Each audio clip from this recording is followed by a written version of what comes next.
नमस्कार, ESPN 9 news आप देख रहे हैं।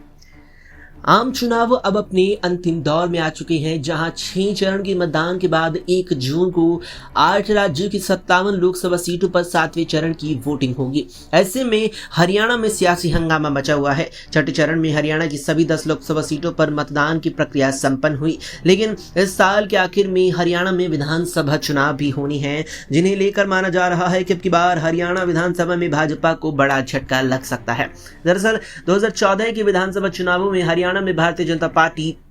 47 सीटें जीतकर बहुमत में आने में कामयाब रही थी, लेकिन उसके बाद 2019 के चुनावों में बीजेपी अकेले अपने दम पर बहुमत नहीं पा सकी और निर्दलीय विधायकों के अलावा जेजेपी के साथ गठबंधन कर उसने सरकार चलाई। लेकिन मार्च के महीने में महज 2 लोकसभा सीटों को लेकर जेजेपी के साथ भारतीय जनता पार्टी का विवाद हो गया, जिसके बाद दुष्यंत चौटाला ने भारतीय जनता पार्टी से हरियाणा विधानसभा में भी अपना समर्थन वापस ले लिया और सरकार के अल्पमत में जाने की स्थिति बनी। लेकिन निर्दलीय विधायकों के समर्थन के चलते सरकार बची रही, लेकिन फिर 7 मई को 3 निर्दलीय विधायकों ने भी बीजेपी का साथ छोड़ दिया और फिर सरकार यहां पर अल्पमत में आ गई। इसके बाद विपक्ष भी लगातार दावा कर रहा है कि नायब सिंह सैनी की सरकार अल्पमत में है और उन्हें तुरंत इस्तीफा दे देना चाहिए, लेकिन अब तक भी बीजेपी की तरफ से इस पर कोई साफ प्रतिक्रिया सामने नहीं आई।